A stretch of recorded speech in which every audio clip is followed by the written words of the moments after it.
Good day everyone. We will tackle about the utilitarianism and the consequentialist framework. Utilitarianism.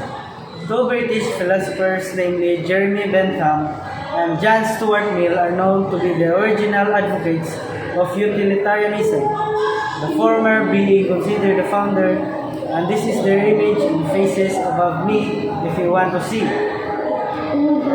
Utilitarianism seeks to maximize happiness. It is about doing the greatest good. This benefits the greatest number of people. It is a moral and ethical philosophy. It is like the same concept as the consequentialist theory, meaning para may bawa na to kung sakto ba ang atong gibuhat, tanaw na to kung ang resulta is makahappy ba para sa tanan. Utilitarians believe that the best action is one that produces the greatest good for the greatest number of people, often measured in terms of happiness, pleasure, or well-being. Utilitarianism, a form of consequentialism, asserts that the moral worth of an action is determined solely by its outcomes, not by the intention or rules behind it. Examples. Utilitarian might argue that policy that benefits the larger number of people, even if it's inconvenient para sa uban, pero kay gamay raman sila maong it is morally justifiable. Another example, in a situation where saving one person's life would require sacrificing another, is utilitarian might argue or disagree kay ang utilitarian prioritize saving a larger number of people rather than saving one life only.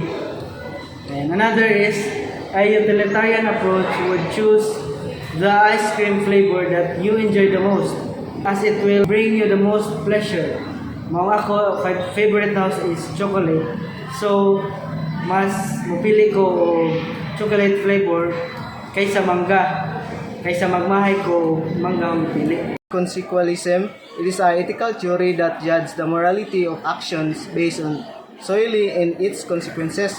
So, arguing that an action is right, it's produced to the best overall outcomes, and wrong, it leads to the worst outcomes.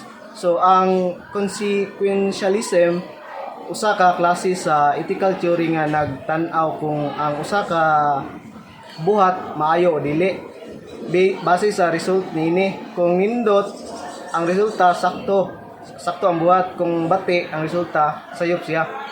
So next, number 2, consequentialism is an ethical theory that judges whether or not something is right but what its consequences are.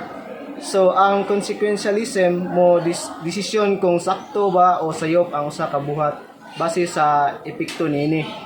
So next, number 1, most people would agree that the lying is wrong, but if telling a lie would help save a person's life, consequentialism says it's the right thing to do because the consequence of saving life outweighs the consequence of telling the truth.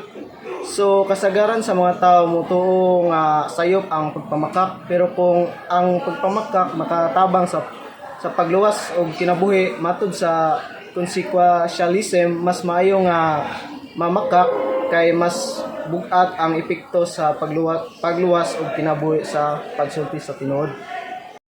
So next, number 2, an individual may choose to donate a charity because they believe it will have a positive impact on the lives of others. So ang usa ka tawo mohatag og charity kay nagtuo siya nga makatabang kini sa uban nga makahatag og maayo nga epekto sa ilang kinabuhi.